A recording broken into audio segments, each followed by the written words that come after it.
आपने birthday parties तो बहुत देखी होंगी, पर क्या आपने ऐसी कोई पार्टी देखा है जहां 17 दोस्त मौजूद थे लेकिन सुबह एक लड़की की लाश मिली? पुलिस ने कहा यह एक एक्सीडेंट है, डॉक्टर ने कहा मौत की वजह हार्ट अटैक है, पर उन्होंने ये नहीं बताया कि ऑटोप्सी के बाद उस लड़की का दिल चोरी हो गया था। जी, आपने सही सुना, चोरी, स्टोलन। ये कहानी है सनम हसन की, एक 19 साल की लड़की जिसकी आंखों में एक टॉप फैशन डिजाइनर बनने के सपने थे, जिसके कदमों में एक एथलीट की फुर्ती थी और जिसकी मौत आज 13 साल बाद भी इंडिया के सबसे मिस्टीरियस और डिस्टर्बिंग अनसॉल्व केसेस में से एक है। एक तरफ है एक परिवार जो 13 साल से सिस्टम के हर दरवाजे पे दस्तक दे रहा है, सिर्फ एक सवाल पूछने के लिए कि आखिरकार हमारी बेटी के साथ हुआ क्या था। और दूसरी तरफ है हमारा सिस्टम, एक ऐसी भूल भुलैया जहां हर कदम पर सबूत मिटाए गए, गवाहियां बदली गई और सच्चाई को ऐसी बेरहमी से दफनाया गया कि इंसाफ आज तक अपनी कब्र से बाहर नहीं निकल पाया। इस वीडियो में हम इस कहानी की हर परत को खोलेंगे। हम उस वक्त में पीछे चलेंगे, उस रात की पार्टी में मिलेंगे उन 17 दोस्तों से जिनके सामने सनम ने दम तोड़ा। हम घुसेंगे इन्वेस्टिगेशन के उस अंधेरी गली में जहां दो बार सनम के दिल को बदला गया। तो आखिर उस रात हुआ क्या था और कौन थी वो सनम हसन जिसके सच को छुपाने के लिए पूरे सिस्टम ने जैसे अपनी आत्मा ही बेच दी। चलिए शुरू से शुरू करते हैं। हर कहानी दरअसल उनके किरदार की कहानी होती है, कुछ मासूम, कुछ साथी और कुछ टूटे हुए। सनम हसन केस को समझने के लिए हमें सबसे पहले उन लोगों को समझना होगा जिनकी जिंदगियां उस एक रात के बाद हमेशा के लिए बदल गई। तो आखिर कौन थी सनम हसन? पुलिस फाइल के लिए वो सिर्फ एक नंबर है, मीडिया के लिए एक हेडलाइन, लेकिन इन सब से परे सनम एक जीती जाती सपनों से भरी दुनिया थी। मुंबई के जोगेश्वरी की उन गलियों से निकली एक लड़की जिनके ख्वाब उस शहर की तरह ही आसमान छूना चाहते थे। एक ऐसी फैमिली जहां रिश्ते बहुत गहरी नींव पे टिके थे। पिता लाइक जो एक प्राइवेट फॉर्म में मेहनत करता था ताकि उनकी बेटी के सपनों की उड़ान में कभी कोई कमी ना आए। माँ नगीना जिनकी दुआएं सनम के लिए सबसे बड़ा सुरक्षा कवच थी। और एक 10 साल का छोटा भाई जो अपनी बहन को अपना हीरो मानता था। आपको पता है सनम क्या करती थी? वो फैशन डिज़ाइन की स्टूडेंट थी, तो वो कपड़ों के बचे हुए टुकड़ों से अपने हाथों से उसके लिए कस्टम फुटबॉल जर्सी बनाती थी। एक तरफ वो अपने भाई के सपनों को धागों से सी रही थी और दूसरी तरफ अपनी डिज़ाइन बुक में अपने ब्रांड के स्केचेस बना रही थी। पुणे में उसकी लाइफ एक हाई स्पीड ट्रेन की तरह थी। सुबह टेक्सटाइल इनोवेशन के लेक्चर्स, दिन में फिनोएक्स मॉल में पार्ट टाइम जॉब जहां उसकी पर्सनालिटी से सेल बढ़ जाती थी, और शाम उसकी बॉडी और विल पावर के नाम थी। वो अपने कॉलेज की फुटबॉल टीम की कैप्टन थी, एक ऐसी लड़की जो अपने फिटनेस को पूजा मानती थी, जिसने अपनी मर्जी से शराब को कभी हाथ नहीं लगाया।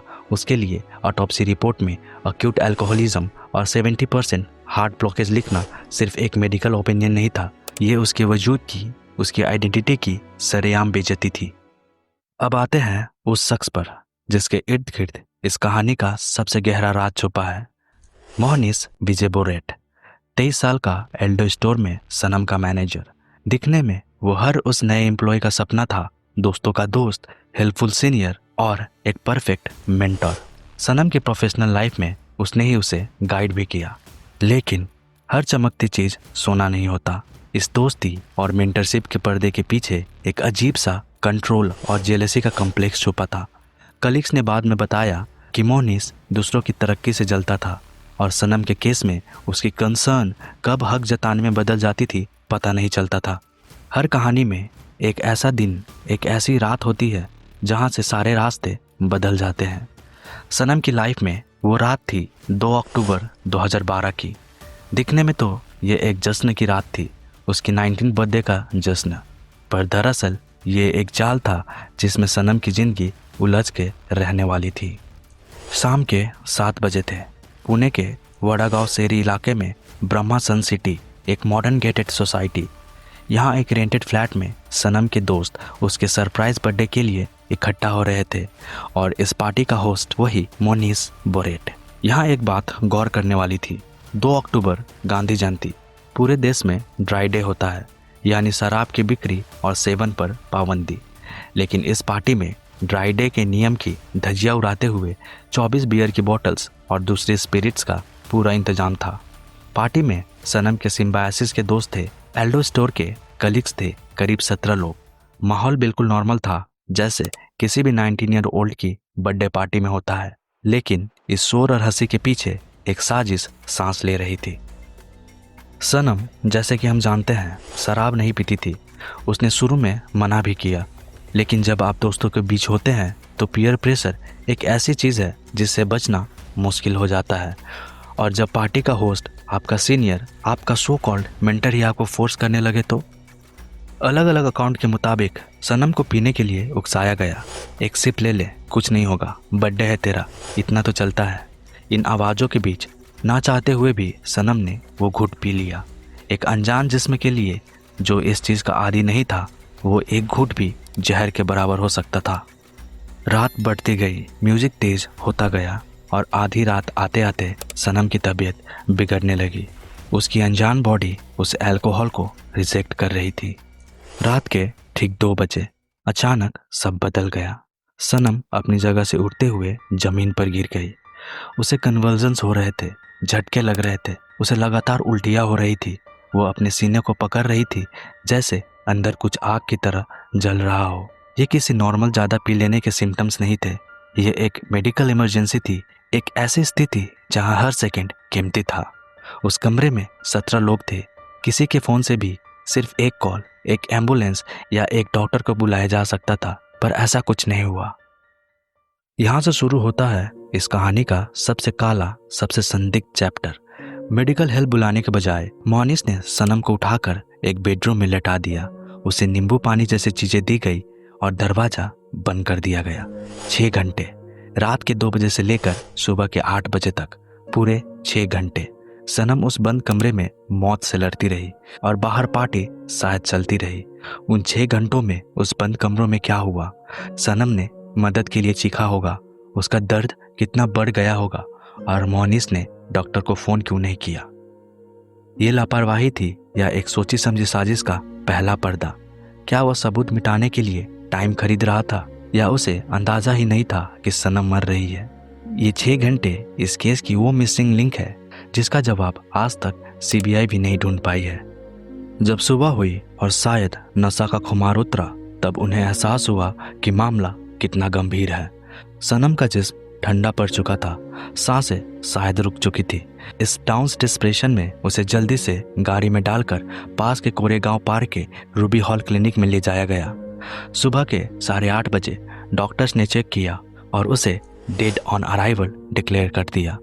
एक जश्न जो मुस्कुराहटों से शुरू हुआ था, उसका अंजाम एक लाश घर में हुआ। पर सनम की कहानी यहाँ खत्म नहीं हुई थी। दरअसल वह अभी शुरू हुई थी, क्योंकि अब सीन में आने वाली थी पुलिस, डॉक्टर और एक ऐसी इन्वेस्टिगेशन जो इस मौत से भी ज्यादा डरावनी साबित होने वाली थी। सनम की कहानी में अगर आपको अब तक झोल नजर आ रहा है, तो अब जो आप सुनेंगे वो आपके होश उड़ा देगा। ये कहानी सिर्फ एक मौत की नहीं, बल्कि उसके बाद शुरू हुई जांच की भी है। एक ऐसी जांच जहां हर कदम पर सबूत मिटाए गए, सच को तोड़ा मरोड़ा गया और इंसाफ का गला घोटा गया। चलिए इस भूल भुलैया के हर मोड़ को आहिस्ता आहिस्ता समझते हैं। जब भी कोई ऐसी सस्पिशियस डेथ होती है, पुलिस का सबसे पहला काम क्या होता है? क्राइम सीन को सिक्योर करना, टेप लगाना, ताकि कोई सबूत नष्ट ना हो। पर सनम के केस में येरावारा पुलिस ने क्या किया? कुछ नहीं। ना फ्लैट को सील किया गया, ना ही उसे ठीक से सर्च किया गया, और सबसे बड़ी गलती, उन्होंने FIR यानी फर्स्ट इंफॉर्मेशन रिपोर्ट फाइल ही नहीं की।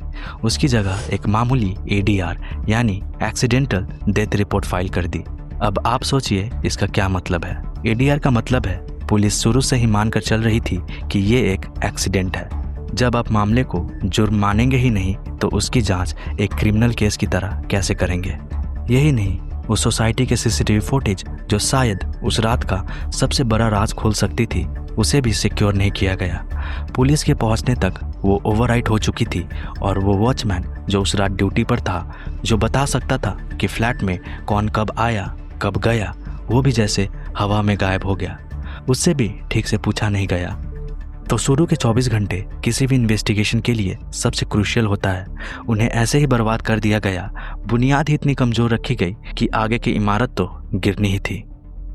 पुलिस की लापरवाही के बाद उम्मीद की अगली किरण थी ऑटोप्सी रिपोर्ट, पर यहाँ भी अंधेरे ने रोशनी को निगल लिया। सासो जनरल हॉस्पिटल, पुणे का एक बड़ा सरकारी हॉस्पिटल, उस दिन लाशों से भरा पड़ा था।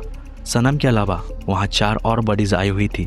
शायद इसी भीड़ भाड़ और काम के बोझ के नतीजा था कि सनम की ऑटोप्सी में ऐसी गलतियाँ हुई जिन्होंने पूरे केस का रुख बदल दिया। जब ये सब हो रहा था तब 150 किलोमीटर दूर मुंबई में हसन परिवार को फ़ोन पर वो खबर मिली जिसने उनकी दुनिया हमेशा के लिए अंधेरी कर दी। वो जैसे थे वैसे ही पुणे के लिए भागे। शायद उनके दिल में कहीं एक छोटी सी उम्मीद होगी कि ये सब झूठ हो, कोई गलत फहमी हो। पर जब वो हॉस्पिटल पहुंचे तब उन्हें सनम नहीं, सनम की लाश मिली और हाथ में थमा दी गई वो ऑटोप्सी रिपोर्ट। इमेजिन कीजिए उस बाप का दर्द जिसने अपनी बेटी को फुटबॉल के मैदान में दौड़ते देखा था। उसे बताया जा रहा है कि उसकी बेटी का दिल 70% ब्लॉक था। इमेजिन कीजिए उस माँ का गुस्सा जिसे पता था कि उसकी बेटी शराब को हाथ तक नहीं लगाती थी और रिपोर्ट में अल्कोहल इंटॉक्सिकेशन लिखा है। उनके लिए ये सिर्फ एक रिपोर्ट नहीं था, ये उनकी बेटी के कैरेक्टर पर, उसकी परवरिश पर एक बदनुमा दाग था। उन्होंने उसी वक्त फैसला कर लिया वो इस झूठी कहानी को नहीं मानेंगे, वो सच्चाई ढूंढ कर रहेंगे। यही वो पल था जब 2 दुखी माँ बाप ने योद्धा बनने का फैसला किया। स्टैंडर्ड प्रोसीजर के मुताबिक ऐसे सेंसिटिव ऑटोप्सी की वीडियोग्राफी होनी चाहिए, ऑर्गन की फोटोग्राफी होनी चाहिए, पर कुछ नहीं हुआ। और सबसे शॉकिंग बात, सनम के जिस्म पर सीमेन के निशान मिले थे जो एक पॉसिबल सेक्सुअल असॉल्ट की तरफ इशारा कर रहे थे। पर इस सबूत को ऑटोप्सी रिपोर्ट में कोई खास अहमियत नहीं दी गई। और फिर हुई वो गलती जिसने साजिश के दरवाजे खोल दिए। ऑटोप्सी के बाद आगे की जांच के लिए जो विसेरा सैंपल्स यानी इंटरनल ऑर्गन के पार्ट्स लिए गए थे उन्हें 24 से 48 घंटों के अंदर फॉरेंसिक लैब भेजा जाना चाहिए था। पर सनम के सैंपल्स को पूरे 11 दिन तक हॉस्पिटल में रखा गया। 11 दिन। इतने दिनों में तो कोई भी सैंपल खराब हो सकता है, कॉन्टामिनेट हो सकता है या फिर बदला भी जा सकता है। क्या ये सिर्फ एक अनजाने में हुई देरी थी या सच को बदलने का पहला कदम? सनम के पेरेंट्स ने हार नहीं मानी। उनकी लड़ाई के बाद केस सीआईडी से लेकर सितंबर 2014 में सीबीआई को सौंपा गया। पूरे देश को लगा कि अब दूध का दूध और पानी का पानी हो जाएगा। सीबीआई ने मोनिस और दूसरे दोस्तों के पॉलीग्राफ टेस्ट करवाए जो इनकन्क्लूसिव निकले। असली जांच शुरू हुई जब उन्हें उस 11 दिन लेट भेजे गए विसेरा सैंपल को ठीक से परखने का फैसला किया। सैंपल को कलीना फॉरेंसिक लैब भेजा गया और वहां से जो रिपोर्ट आई उसने सीबीआई के भी पैरों तले जमीन खिसका दी। हाईकोर्ट ने खुद माना था कि पिछली जांच इनकॉम्पिटेंट थी, पर इस सच के लिए कोई तैयार नहीं था। रिपोर्ट ने कहा जिस दिल के सैंपल को सनम हसन का बताकर भेजा गया है वो एक लड़की का है ही नहीं, वो दिल एक आदमी का था। 1 मिनट, क्या? एक 19 साल की लड़की की मौत के जांच में एक अनजान आदमी का दिल, ये कैसे हो सकता है? सनम का असली दिल कहाँ गया? उसे किसने बदला और क्यों? अचानक यह केस एक सिंपल नेग्लिजेंस से बदलकर एक बहुत बड़ी साजिश की तरफ इशारा कर रहा था। कोई था जो ये चाहता था कि सनम के दिल में छुपा राज कभी बाहर ना आए। इस धोखे के बाद सीबीआई के पास एक ही रास्ता बचा था, सनम की बॉडी को कब्र से बाहर निकालने का, जिसे एक्सह्यूमेशन कहते हैं। पर यहाँ भी मुसीबतें कम नहीं थी। वर्सोवा कब्रिस्तान के ट्रस्ट ने शरिया कानून का हवाला देकर इसकी इजाज़त देने से मना कर दिया। फिर से कोर्ट कचहरी हुई और आखिरकार अगस्त 2016 में सनम के जिस्म को उसके पेरेंट्स के सामने कब्र से बाहर निकाला गया। इमेजिन कीजिए उस माँ बाप का दर्द। डीएनए टेस्ट से ये तो कंफर्म हो गया कि जिस्म सनम का ही है, पर जब उस चेस्ट कैविटी को जांचा गया तो एक और झटका लगा। सनम का दिल वहाँ था ही नहीं, इट वॉज मिसिंग। कब्र ने सनम का जिस्म तो लौटा दिया, पर उसकी मौत का सबसे बड़ा सबूत छीन लिया था। कहानी यही खत्म नहीं हुआ। इन्वेस्टिगेशन के दौरान एक और सैंपल जिसे सनम का बताया जा रहा था हैदराबाद के टॉप फॉरेंसिक लैब में टेस्ट के लिए भेजा गया। शायद सीबीआई को उम्मीद था कि इससे कुछ सुराग मिलेगा, पर 2017 में आई इसकी रिपोर्ट ने इस केस को एक ट्रेजेडी से एक मजाक बना दिया था। पर इस बार जो दिल का सैंपल निकला वो भी सनम का नहीं था। वो एक 50 से 60 साल की उम्र की औरत का था। पहले एक आदमी का दिल, फिर एक बुजुर्ग औरत का दिल। ये क्या हो रहा था? ये गलतियाँ नहीं हो सकती, ये एक सोची समझी बेहद सातिर साजिश थी, एक सिस्टमैटिक कवर अप जिसमें सनम की मौत का सबूत को बार बार बदला गया ताकि असली सच पर पर्दा पड़े रहे। यहाँ से शुरू होती है conspiracy theories. Theory number 1, autopsy report में सीमन के ट्रेसेस मिले थे। क्या सनम के साथ उस 6 घंटे के दौरान कोई जबरदस्ती या हाथापाई हुई थी? क्या उसके दिल पर ऐसी चोट के निशान थे जो साबित कर देते ये सिर्फ शराब का मामला नहीं? थ्योरी नंबर 2, क्या सनम को कोई ऐसा जहर दिया गया था जिसका पता सिर्फ दिल के टिश्यू की जांच से ही लग सकता था? और थ्योरी नंबर 3, सोचने वाली बात है, एक सबूत को 3 बार बदलना किसी एक इंसान का काम नहीं हो सकता। क्या मोहनीस को बचाने के लिए और भी लोग इस साजिश में शामिल थे? तो 13 साल बाद सीबीआई के फाइल में क्या है? एक ऐसी मौत जिसका कारण नहीं पता, एक ऐसा क्राइम सीन जिसके सबूत नहीं है, और 2 अनजान दिल जो सनम की कहानी पर सवालों का बोझ डाल गए हैं। सीबीआई को अपनी 2017 की जांच में हैरानी की बात है, आईपीसी सेक्शन 201 या 193 यानी सबूत मिटाने या झूठे सबूत बनाने का कोई इंटेंट या नियत का पक्का सबूत नहीं मिला। इसका मतलब वो ये साबित ही नहीं कर पाए कि ये सब जानबूझकर किया गया था। सीबीआई ने इसे प्रोसीजर लैप्स का नाम दिया, यानी कामकाज में हुई भयंकर गलतियां। सोचिए, बिना नाम के जार्स में सैंपल रखना, आधा अधूरा डॉक्यूमेंटेशन, 700 हॉस्पिटल से फॉरेंसिक लैब तक सैंपल पहुंचाने में ज़रूरत से ज़्यादा देरी, और इसके पीछे की वजह हमारा ओवरबर्डन सिस्टम। 700 हॉस्पिटल जैसी जगह साल में 10,000 से ज़्यादा पोस्टमार्टम हैंडल करता है। ऐसे में गलती होने की गुंजाइश सिस्टम का एक हिस्सा बन जाती है। इसे कंपेयर कीजिए 2024 के पुणे पोर्ट से क्रैश केस से। वहाँ 700 हॉस्पिटल में डॉक्टर्स को अरेस्ट किया गया क्योंकि ब्लड सैंपल टैंपरिंग के पक्के सबूत थे, वीडियो एविडेंसेस थे। सनम के केस में ऐसा कोई डायरेक्ट सबूत सामने नहीं आया जो साबित कर सके कि ये गलती नहीं, साजिश थी। और कानूनी तौर पर भी ये मामला क्रिमिनल इन्वेस्टिगेशन से ज़्यादा मेडिकल काउंसिल या हॉस्पिटल की इंटरनल जांच का बन जाता है, जो कभी ठीक से हुआ ही नहीं। तो यहाँ हम एक 2 राह पे खड़े हैं। एक तरफ है एक परिवार का अटल विश्वास कि उनकी बेटी के साथ साजिश हुई है, और दूसरी तरफ है एक सिस्टम की कहानी जो इतना लाचार, बेपरवाह और टूटा हुआ है कि वो अनजाने में ही इंसाफ का गला घोट देता है। आज तक ये पता नहीं चल पाया कि ये साजिश रची किसने थी।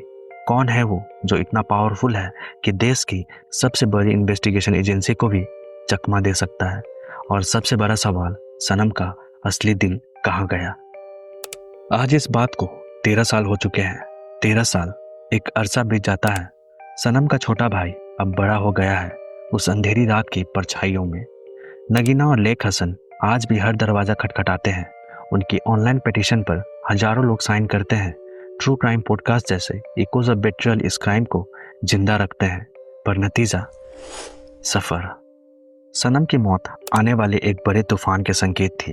इस घटना के ठीक 74 दिन बाद दिल्ली में निर्भया कांड हुआ, जिसने पूरे देश को झंझोर दिया। उसके बाद कानून बदले, फास्ट ट्रैक कोर्ट्स बनी। शायद अगर सनम का केस कुछ महीनों बाद होता तो अंजाम कुछ और होता, पर वो कानूनी बदलाव से पहले अंधेरे दौर में कहीं खो गई। तो हमारे पास बचता क्या है?